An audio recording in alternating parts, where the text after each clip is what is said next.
Okay, well, welcome everybody. This is the second in today's webinars. We had one first thing in what's my morning will be yesterday for some of you, and God knows what time for others.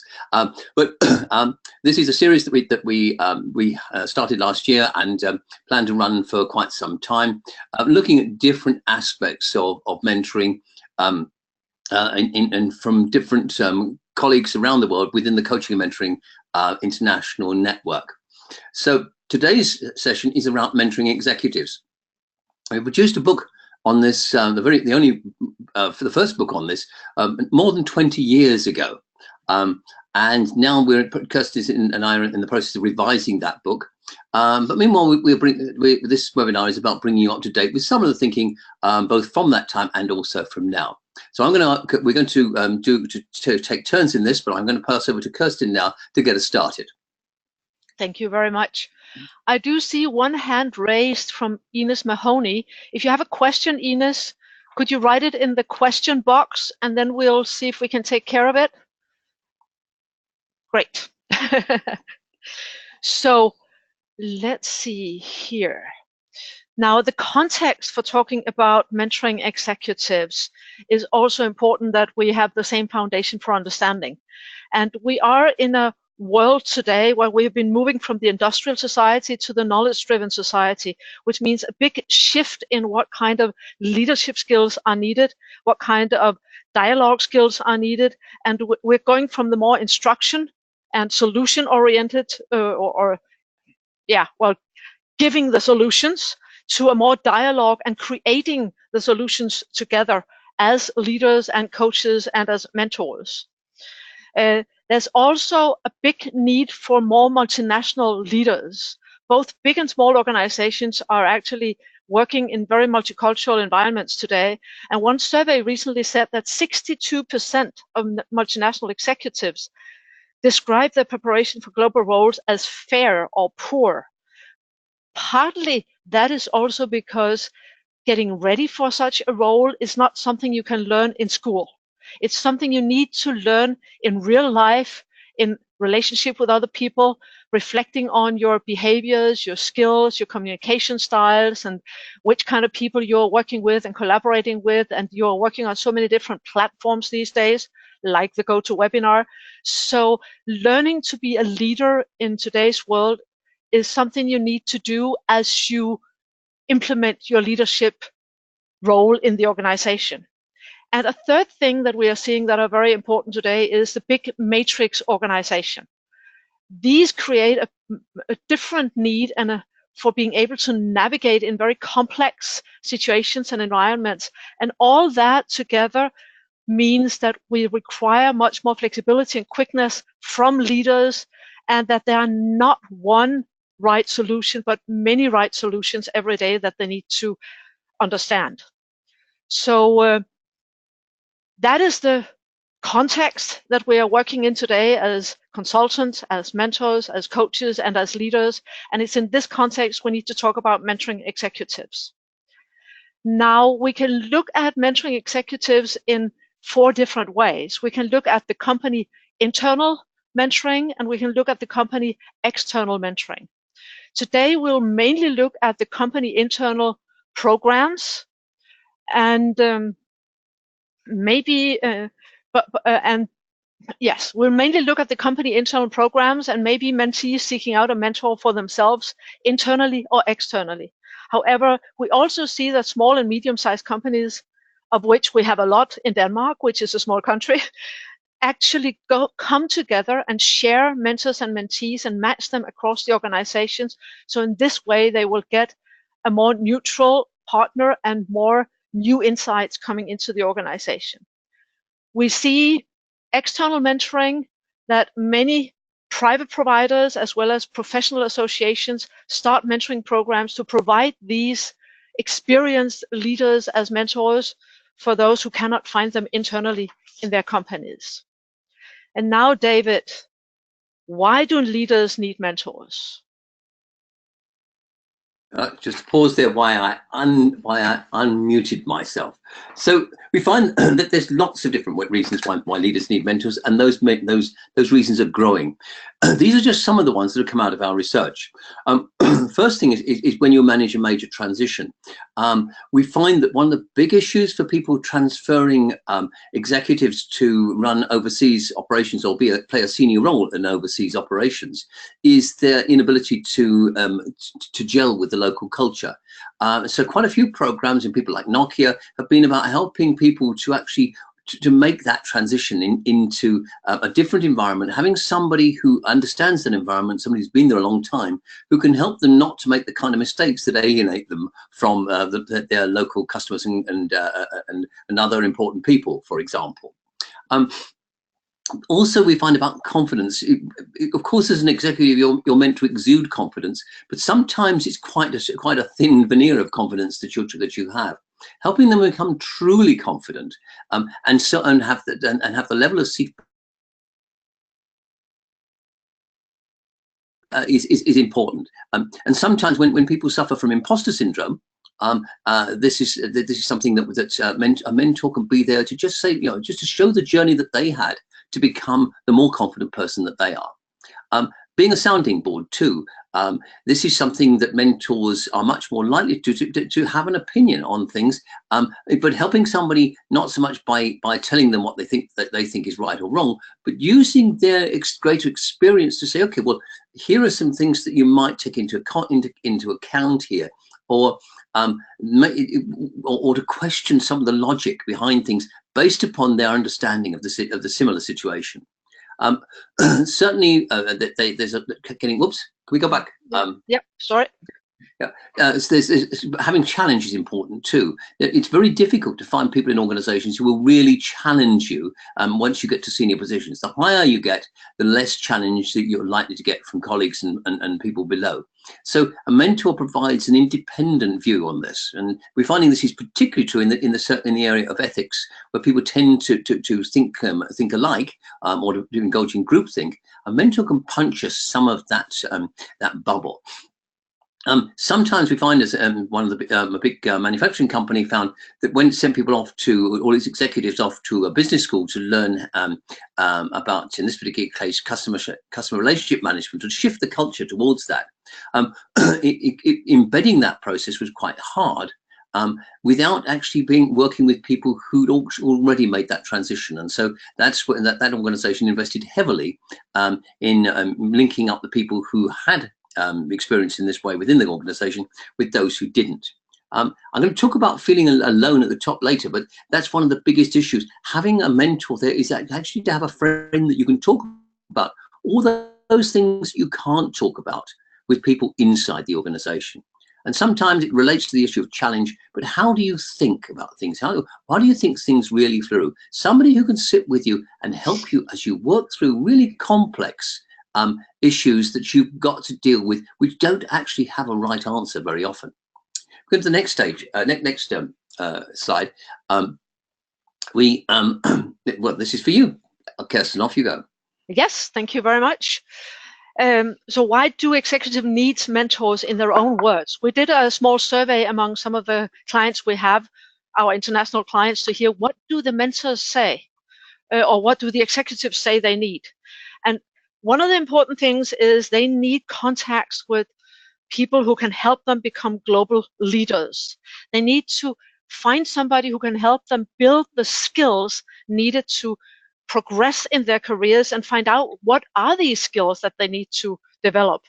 They want to also develop a broader business understanding, both in terms of a global organization, but also in terms of getting into more functional areas, both in the depth and the breadth of these areas.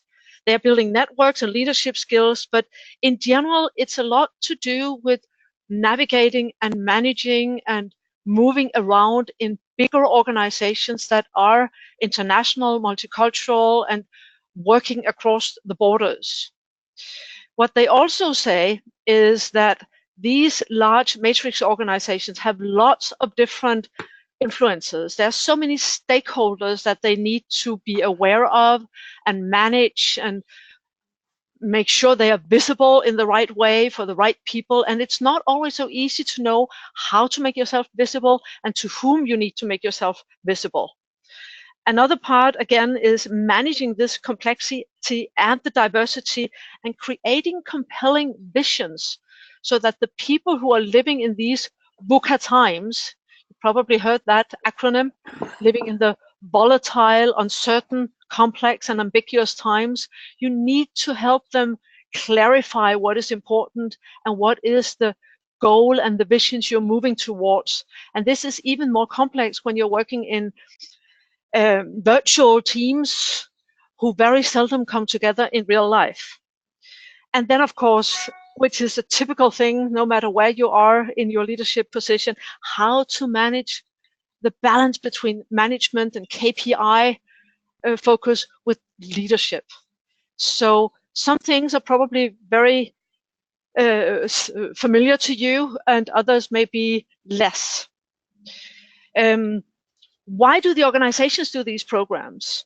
What we hear as the main objective is to retain the talented people in the organizations. We're even working right now with organizations who are creating mentoring programs for executives, not to give them more skills or to provide more knowledge because they're already very, very skilled, but simply to provide them attention, relationships, emotional stability, getting to know more people in the organization, and to keep them in the organization through that. And of course, at the same time, they are also learning from each other and creating new knowledge in the organization and developing this kind of learning culture where they feel comfortable approaching people, asking questions, providing coaching, and helping each other. So what we like to call this is that mentoring for organizations create sammenhængskraft. This is a Danish word. In English, it actually means cohesion. But the Danish word directly translated means the power of hanging together. So we're creating glue in the organization. We're creating emotional relationships and ties that makes it more difficult for people to leave because they have this connection that is more than just doing a job. It's also the connection to the other people in the organization and a real feeling for what this organization wants to accomplish. Now, to give you an idea of how organizations work with mentoring programs for executives, this is a description from a real program of how they describe the purpose and the benefits for the mentees and the mentors. We will provide you with these slides afterwards, so you can spend some time studying this on your own also. But what is the important message here, that if you want to create a program internally that makes sense for the business as well as for the mentors and the mentees, you need to describe the benefits for all three stakeholders very clearly so they understand why they are part of this program. And we see often that organizations are only explaining the benefits for the mentees and even have difficulty explaining why it's a business imperative. So this is something where you need to be very firm about creating that business purpose, business imperative, clarifying that. Now, an example of how to design this program you see here on the screen. You have, of course, the core, which is the mentor-mentee meetings, the nice turquoise line in the middle. From best practice, we see that to keep progression and to keep people moving, you need to have learning events approximately once a quarter in a program like this to make sure you have a feeling of what's going on, to give them inspiration, support, supervision, and make sure they're moving in the right direction that will give these benefits for the participants as well as for the organization. Another important aspect is the alignment with the line manager for the mentees, so that the mentoring is not a well-kept secret, but that the learnings of the mentee is actually something that the line manager can give some feedback on and support the mentee in applying in daily life. We did an interview also with the global HR manager of this program, and he has comments that fits our earlier statements about living in the VUCA world, the matrix organization, but also wanting to make people feel special by having that attention of a higher manager who provides a very individualized learning process, and that they need to learn things that you cannot learn in school, like managing and living well in the matrix organization. Challenges in these corporate mentoring programs, of course, is that managers only want to spend time on events that activities that bring results very quickly. So how can we ensure that they actually stay in the program until these results arrive? Because learning is not a quick fix, which David will talk about later. It's something that happens through a process. And the other dilemma is the managers feeling that maybe mentoring is a bit too soft. Does this fit with the idea, the identity we have for ourselves? And we see a clear difference in different cultures. Like in Europe, the further you go south, the more you have a high level of difference between the high level. What is? I just lost the word. David, can you help me? The hierarchical levels, you would not challenge your leaders. So the top managers do not want to be seen as not having all the answers and not being completely perfect. So they are very careful about going into a training as a mentor, which is one of the dilemmas we see there. Yes. So advice for these mentoring programs is definitely ensuring that you have top level ambassadors and sponsors who see the value in learning processes, see the value in mentoring and coaching, and can be your support in these programs. It's to make sure that the HR function is strong, proactive, and systematically follow up, and are courageous enough to also give feedback to top management about how to run these programs. And then we really recommend to combine the mentoring program with whatever else leadership activities you have going on, so you have an integrated approach to leadership development and not a number of separate projects that people don't really understand how fit together.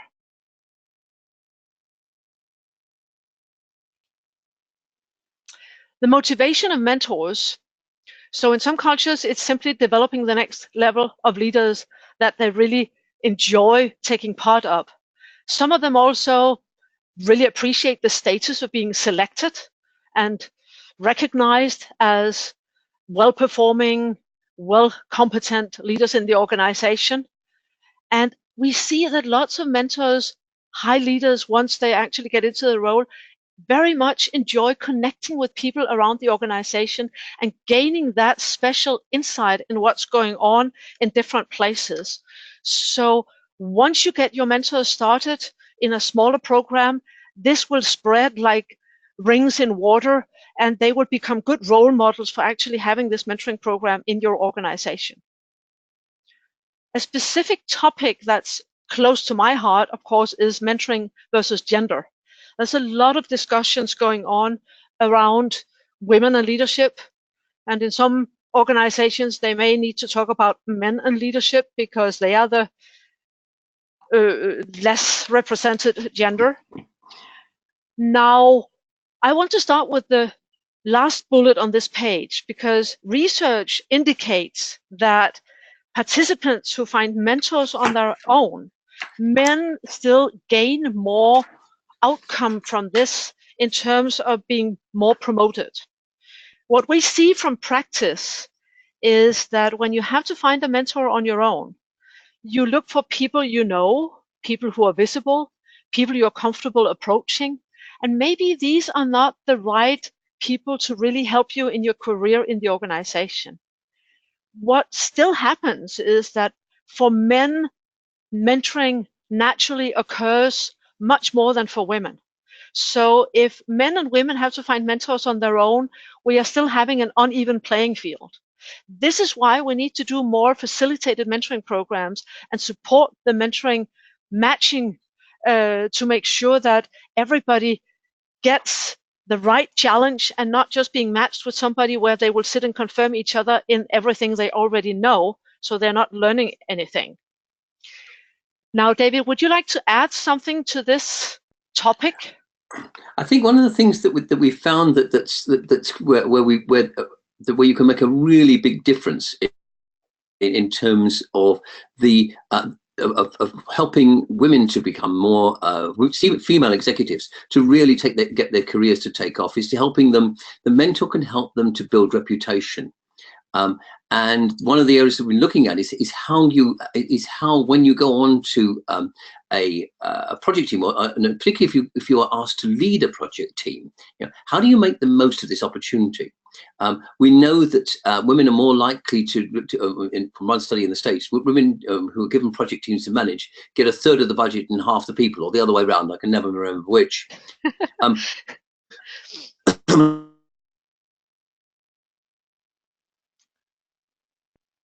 Hello, David. With the project teams that you lead. And this seems to be a growing area where firstly, there's some opportunities for proactivity in making sure that the projects that women lead are reputation building projects, or at least equally so with men, but also so that we can help them to think about how they use these in ways to think that they're going to be promoted because they do a good job in their mainstream work. Yes. Do you want to move? Yep. Shall we move on to the next one? So some of the areas where executive mentoring is particularly used, we find that when a new executive comes to a company, it's very often the survival rate is not good. The company cultures do tend to reject them a bit like viruses get rejected by the human body. The white blood cells in the company culture really get to work. And having a mentor, particularly a mentor within the organization, seems to be really important and helpful in helping them to understand that culture, to integrate with that culture, to work with that culture rather than clash with it. Then one of the things that we find in executive mentoring, virtually every executive mentoring relationship that we've looked at and analyzed has got an element of how does the executive cope with or think about this issue between how they build a life outside of work, how they actually manage not to turn their office, their room at home or house at home into just an extension of the office. and these issues are increasingly important because they're about the person as a whole rather than just solving a particular specific problem as a coaching assignment would do. I find that it's also people have values, and those values can sometimes get disrupted or sidelined as they go into more senior positions. And so helping them to reconnect with their values is particularly important in mentoring. And sometimes, of course, that goes even further, because as people go further and further up the tree in an organization, they get surrounded by fewer and fewer things that remind them of human qualities, and more that remind them of figures and strategies and things which are abstract and figures based. And what happens is they start to become less ethical and they start to become less humane. And so the mentoring relationship helps them to rebalance that. And we're finding that's an important part of why executives actually value having a relationship with an experienced mentor. Sometimes, of course, people get to jobs at fairly senior levels quite early. It's quite common for people to become a director or a very senior executive in their mid-30s. What do they do next? How do they live the rest of their life? This is something that comes up a great deal in mentoring, or much more commonly than it used to.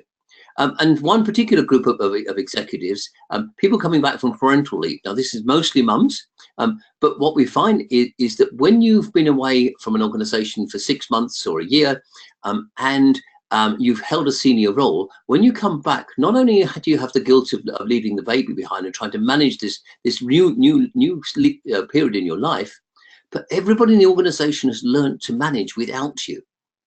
And so your self-worth diminishes, and also your ability to influence things. You've got to recreate your reputation and your influence networks. Mentoring, particularly somebody who's been through that same transition themselves, can be really helpful.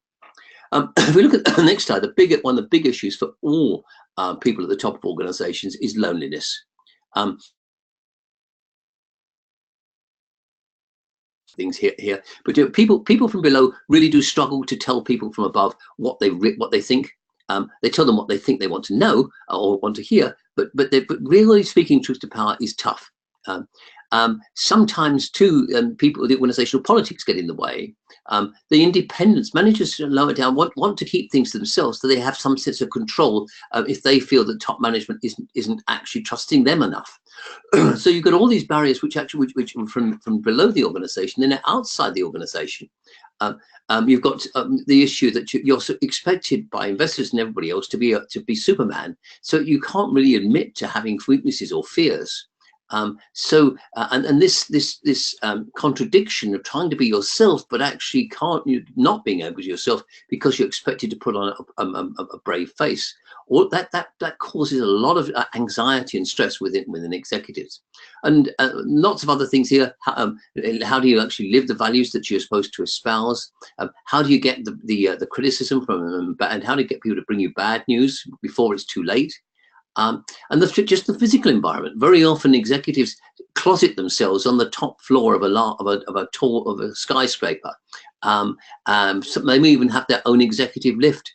And somehow or other, they actually cut themselves off from the connections with reality. So leaders, basically, in what we're seeing is connected leaders, secure leaders who are actually going out of this and scrapping all of these barriers, or trying to reduce all these barriers that make them feel so isolated, and reconnect with the organization and the people in it.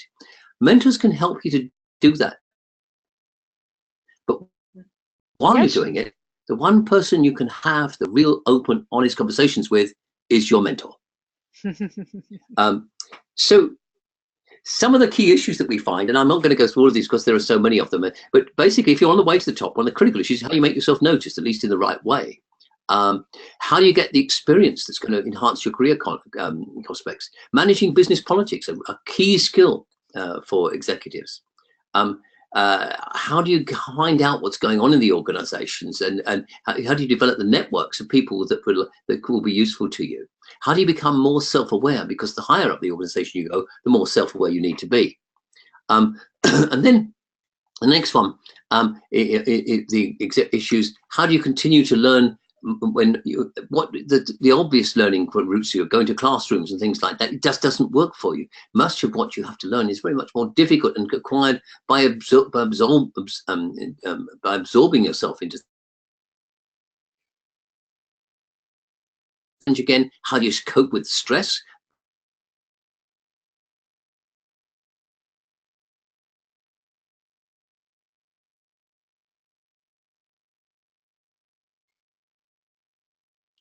David?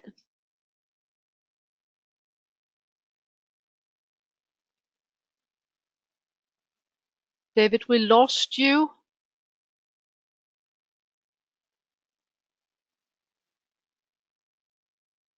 Even more once they're in an executive position. David, David, we lost you for a little while, so please. Okay, I'll go back. So just a little bit. So the issue of performance, it's very difficult to identify what performance means the higher up the tree you go. Yes, we can have measures like like sales performance of the organization, but that's the organization. It's not you. What have you done? How do you know if you're actually contributing what you should? The actual impact of that may come a lot later than tomorrow. So working on performance, what is it that you want to change and make happen differently is an important part of the mentor role. And then there's a whole stack of further things that you can do. How do you develop other people when you've got less and less time with them? It's moving from influencing people than commanding people. That's a clear element of all the organization. or new organizations now, that we have to move away from command and control of the country you're in doesn't support that. If you've got ideas, if you talk about your ideas and you're trying to theorize and just think things through, people tend to take it awfully seriously and think that you're telling them what to do, when really you want them to challenge you and actually say, well, that won't work because. So how do you test things out? Can you actually get more and more mastery of yourself, more self-awareness, self-knowledge, so that you grow and are able to look at your job from the outside in? Personal credibility is not about managing reputation as about allowing your reputation to grow by being authentic. But how do you be authentic when people are expecting you to live up to values that you may not espouse? And so forth. And we can go on when you get to an executive to the director point area. How do you actually distinguish between what you have to achieve and your responsibilities as function head and as a director? Because as a director, they're much broader. You have responsibility for the decisions of all your colleagues. Together, it's a collective responsibility. If you want to become a chief executive, what does that mean? If you're going to make that transition, a collaborative view with your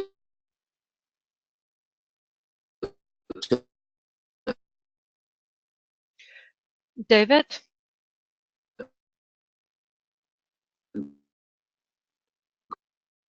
colleagues. David, I don't know if you need to adjust your microphone because now you were falling out a bit more. Taking that collective ownership. And what's actually going on in the and then when we look at what makes what you need to be able to work as a mentor in this area, we can see that a good executive mentor clearly comes with lots of experience of the business world and elsewhere, and they come with the wisdom to use that experience in the most sparing way. They use it to help the other person to think and to create their own wisdom. We find that mentors are passionate not only about the other people's learning, but about their own as well. Equally, we find that the half-life of them, once they leave the real world of business, a mentor's half-life is probably, although we can't prove this at this stage, about 18 months and shrinking. Because after 18 months, the world has changed so much that your knowledge and your experience has less and less value. It's sort of rampant inflation of the value of your experience, and that's something so it's important that mentors, if they can, really can remain connected. And obviously, emotional intelligence is important, and the scope of your networks. Sometimes your networks can be one of the most valuable things that you can share with your mentees. Some of the other qualities that we find too, we just pulled out 4, which we see frequently in the most effective or most valued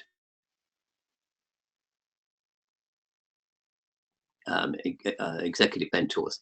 Humility is the first. This is not an ego trip for them. This is not about them showing how clever and talking about what a wonderful career that they've had and how they saved the company many times over. It's all about actually their sense of being there to help other people by just being a companion on their journey.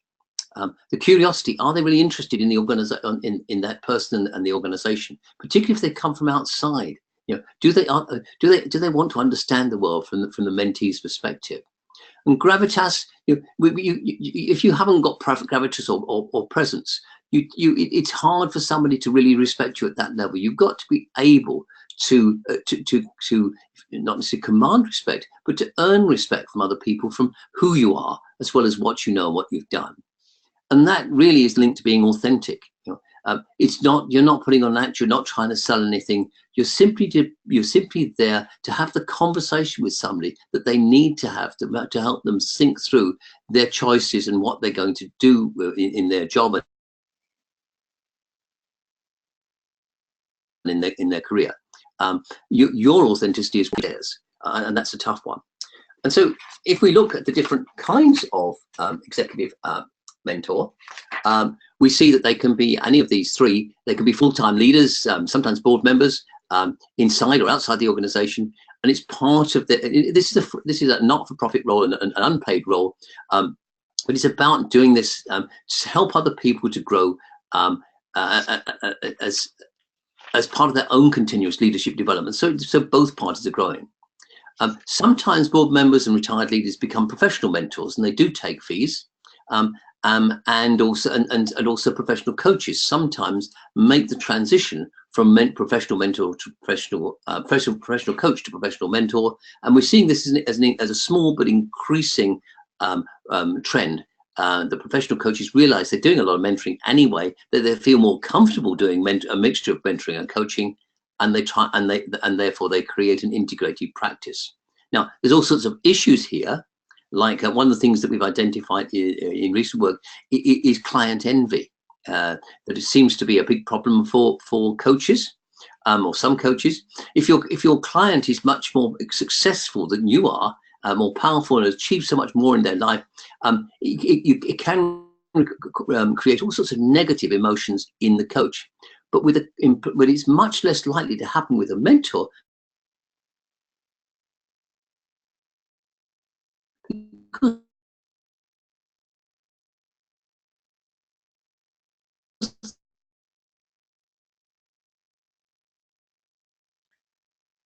The mentor is usually quietly confident in what they've achieved.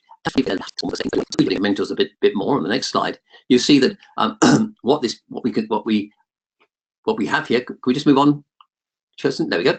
I missed out. I missed out a slide, but we'll skip over it because I'm looking at time. So yeah. We can see that basically mentoring tends to be a lot longer relationship. Coaching tends to be focused on a specific assignment and a specific change that somebody wants to make.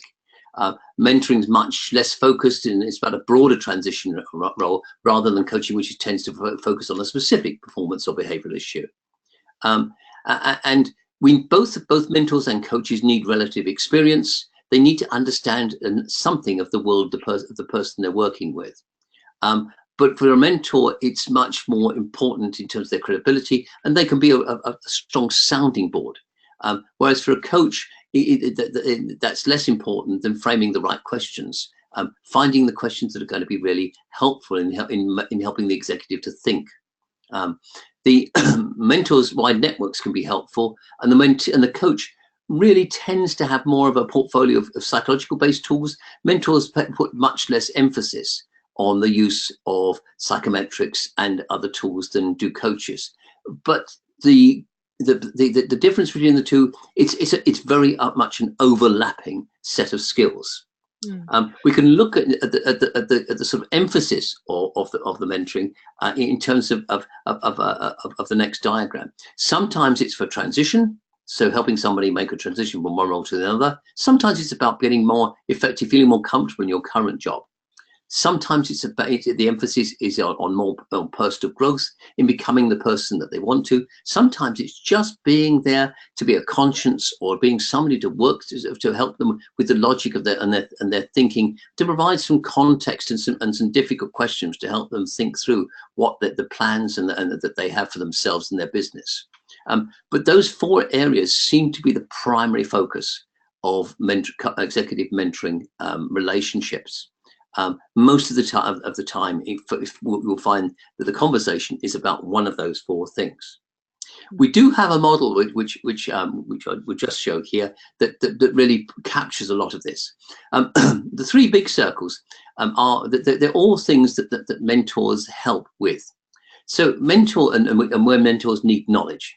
So business processes is how the business works, or any business works. And it's not just about the discipline that the mentor may have come in. So if they're an HR person, for example, not just knowing about HR, typically they would also, it's the knowledge they have about business as a whole, about strategy, about finance, about and marketing. So a broad set.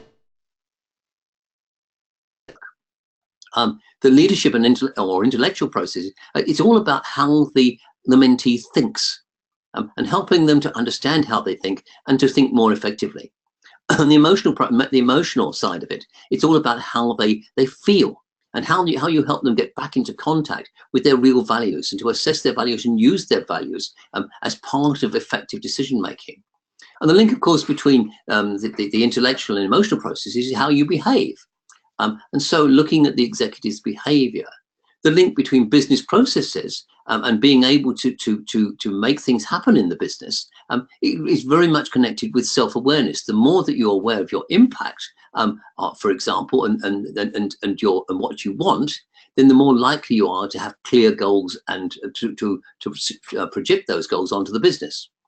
And then the concepts and models is an important part of it. We turn business, we make business processes happen because we have ways of thinking about them that provide us a shorthand.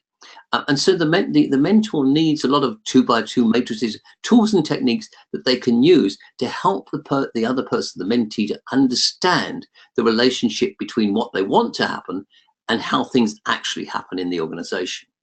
And the middle of all this is that it improves the business results.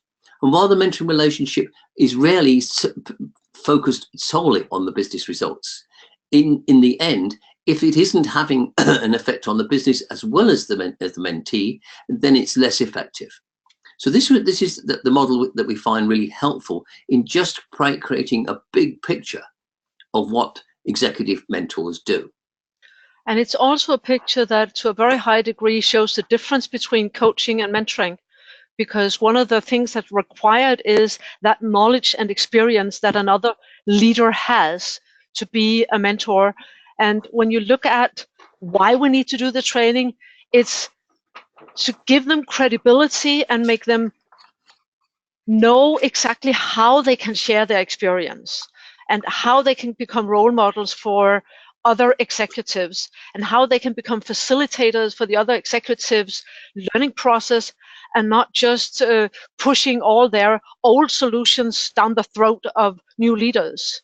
So when we talk about modern mentoring, there's a lot of mutual learning going on when we have the internal mentoring programs. So it's not just the mentees that are learning, but also the mentors. And to ensure that in this kind of internal mentoring program, you have a common approach that ensures both mentors and mentees learn is also one of the reasons for why you need the training of the mentors. Of course, the mentors also need to have a portfolio of wide approaches. It's not the same as a coaching education, but they still need to have tools, approaches, models, like you've just seen David showing you. And especially having that network of peers to share and learn from when you are in a mentoring program, to, as a mentor, also listen to what others are experiencing and reflecting your experiences in regards to this will help you develop your practice as a mentor. And again, this will bring back to you in your leadership position new tools and approaches and personal insights to how you can develop your own employees. What else would you like to say about this, David? I think that's probably enough at this stage. We'll leave some time for questions in a moment. Mm-hmm. There's one more here. David? Yeah, let's go. It's good. So I think what these are. Whoops, come back again. It's a question of why. There we go. Yes. I think basically the slide says it all. You do need to have extensive experience as a manager and a leader. Without this, you're just not going to be credible. You do need the emotional intelligence, the ability to listen, to question, to observe, to give feedback. And interestingly, feedback not in the sense of observing somebody in doing their job, but feedback from what you experience in the conversations that you have with them. So it stays within the room generally. You do need to have some understanding of how people learn and how people behave. Doesn't mean to say that you need a degree in it, but you need to have a good basic understanding of the principles of human behavior and particularly of leader behaviors. And of course, you need a portfolio of mentoring techniques so you can apply these as you go, so that you're not just having a conversation, you're having a conversation with purpose. So it's basically all the skills of a coach, plus some things, all of these things where you would be have a greater insight into some of these than might be normal for a coach. And there's one other that isn't on the list, but I think is an important one, and that is just recognizing that what it means to be a role model. But in mentoring, role modeling is much more important when you've got senior person to a junior person. But increasingly, what we find is that very senior executives still actually have mentors who they go to from time to time, because they recognize that that person is still a role model for them, and they want to reconnect role model, even though they become their own person, and might otherwise we might think they've outgrown their role models. So let us go to the last slide, I think. Exactly. As you mentioned at the beginning of our webinar, we are looking for more case stories about mentoring for executives.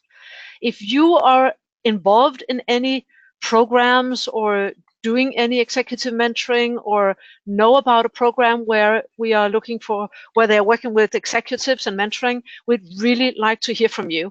We're looking for case stories from all over the world, so we can really make a book that's very diverse. And we actually got a case story from a reverse mentoring program where young graduates are mentoring the top executives in an organization, that I'm sure we want to include in the book, because that's such a special perspective on executive mentoring that we just must have it. And Absolutely. there's a lot of trend in reverse mentoring right now. A lot of people are asking me about that. So I'm not even sure we have it on the seminar list, David. Maybe we should have. But this is one of the things we could actually include in the book. Now, I'm going to unmute all of you, and please raise your hand if you have a question, and then we'll just take it in plenary. Let me see if I can do this. Some of you are self-muted, then I cannot unmute you. But if you unmute yourself, we can hear you. Yes. Let's see. Yes. Yeah. Let's see. So who would like to ask a question?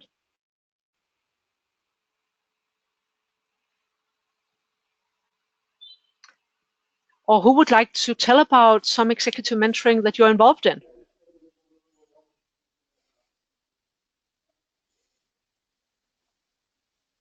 That was very quiet.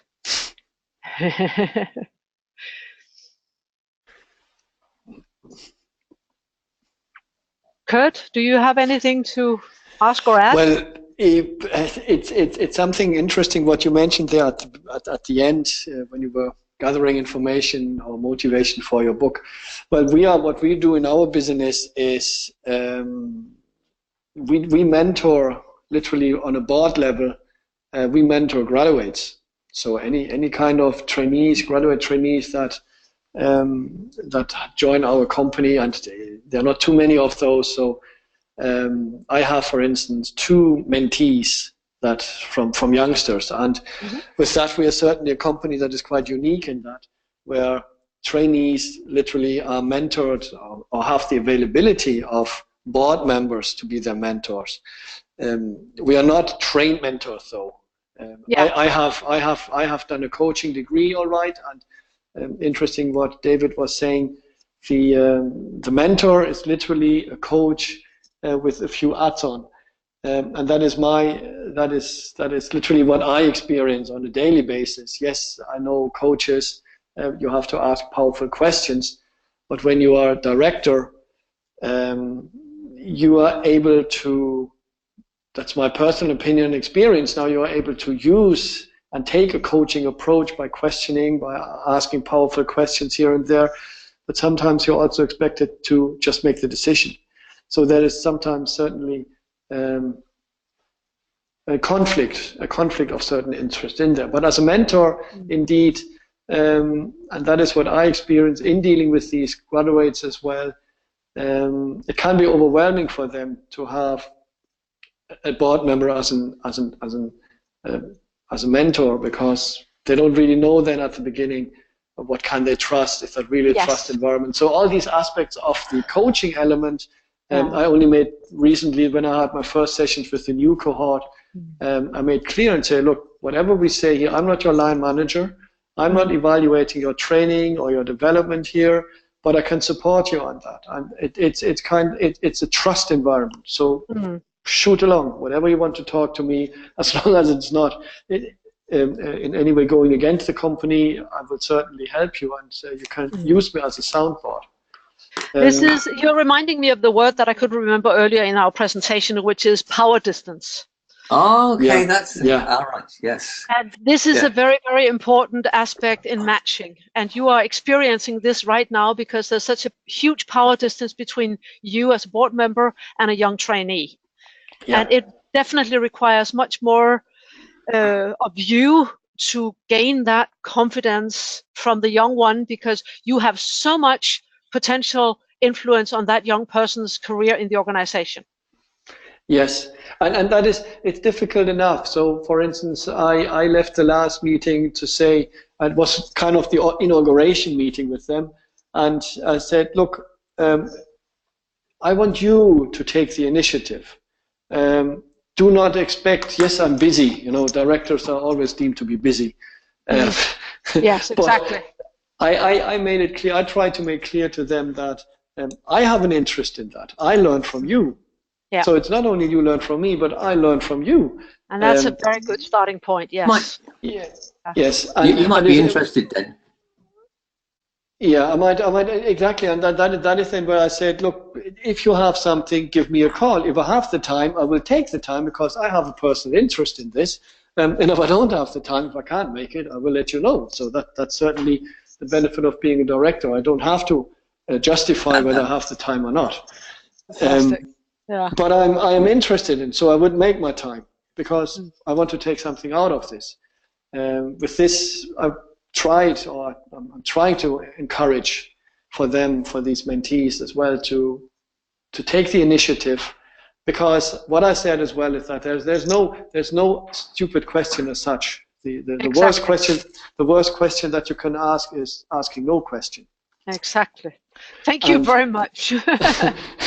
Thank you. There's something that. Yeah. I just wanted to offer you something that we've done in a number of organisations. So it's only a handful, but we found really powerful, and that is to create a shadow board. And what we do here, we take a number of young graduates or young managers, usually young managers, and we give them if there are 6 directors, for example, we have 6 of them, and they meet a week before the real board meets. They get the same papers as the real board gets, and their meeting is chaired by a different member of the real board each time, and they consider the papers as if they were the board, and they say what they think the decision should be made on each of the papers, and they make lots of comments. And then at the real board meeting, one of them is invited to attend each time. And so when you start a discussion at the real board meeting around an issue, somebody will say, "Well, what did the shadow board say?" And so they can explain. And then and of course they're assisted by the mentor, the person who was the chairing the meeting that meeting. So who mentors them effectively.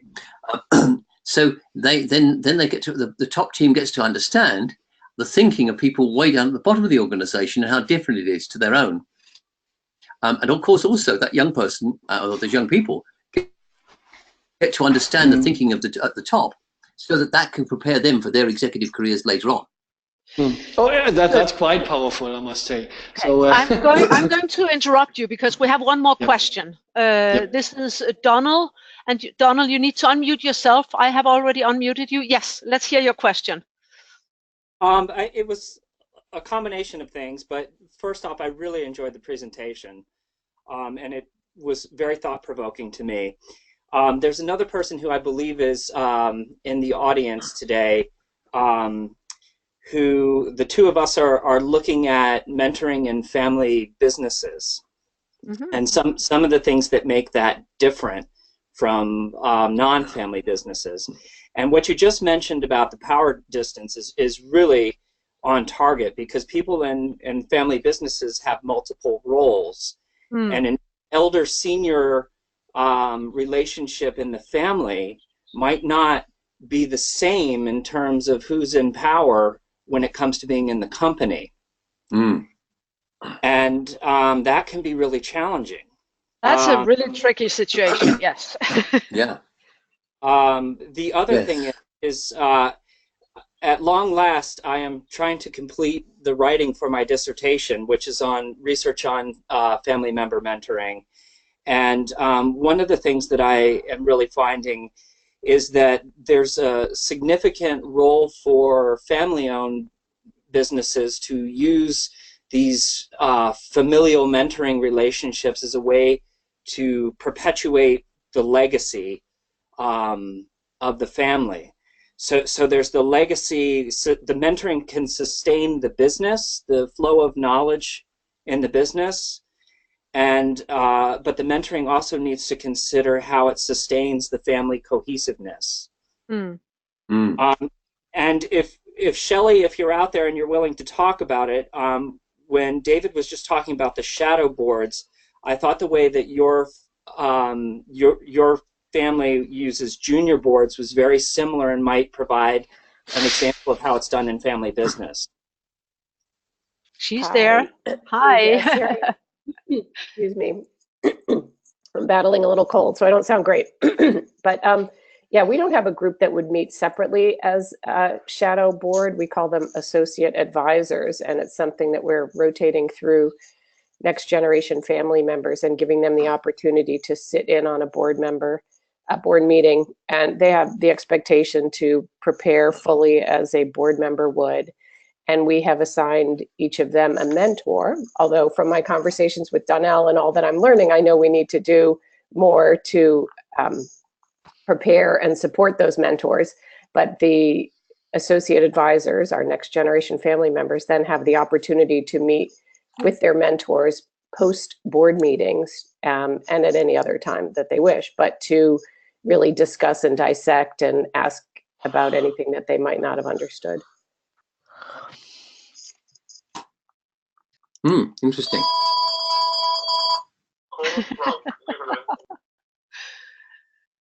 Okay, any additional remarks or questions? Rosella, are you there? Yes, I am. Hello there. Hi, Rosella. Hi, everyone. You catch me? Yeah, we caught you. I was quietly listening to everything. You have been more quiet than I've ever experienced you to be. So hello there. You know me well. Yeah. Did you learn anything from this presentation? Yeah. Or do you? Yeah. Obviously, for confirming, some of the things that, and I agree with this, seeing the mentor as a coach. Plus, I like the fact that as you have introduced also the possibility of having external mentors. There are, especially for companies that have no mentors inside, and they can be also paid in case they are professionals. So I like that introduction. And I was really reflecting on the last case that was mentioned about family business mentoring, because in Italy, most of the companies are family business. And so I can see here a great opportunity for using mentoring family business, so I was reflecting on that actually. Yeah. and what they just said. Brilliant. Yeah, really interesting. So I have a question of Cecil. Cecil, are you in Phnom Penh? Is that what you're based, or are you based elsewhere? I'm here. Excuse me. I'm here on a project with a group of NGOs, which I start on the beginning of February, where I'm mentoring a group of NGOs from becoming to wean them off donor-based funding into social enterprises. Brilliant. Well, that's and yeah. So I can see how this executive mentoring would have a lot of relevance to what you're trying to do. Yeah. Oh yes, because the NGOs already exist, so I have to mentor them, which is a lot to do with mindset to start with, on what it's like to be in business rather than an NGO. Yeah. Yeah, fascinating. Oh, good luck. Lovely. Sounds a lovely project.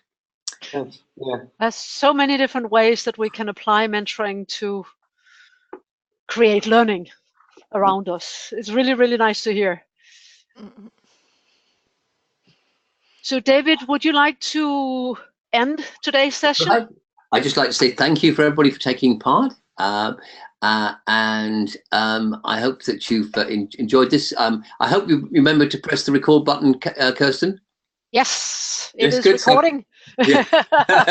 So we will have a recording of this if you want to access that later as well.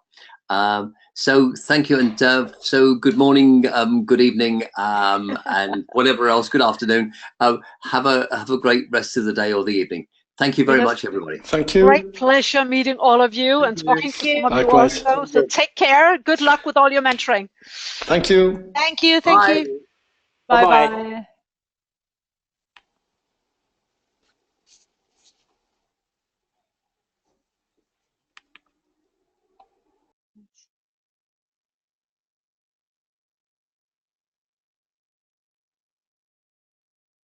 Oh, well, we can do this.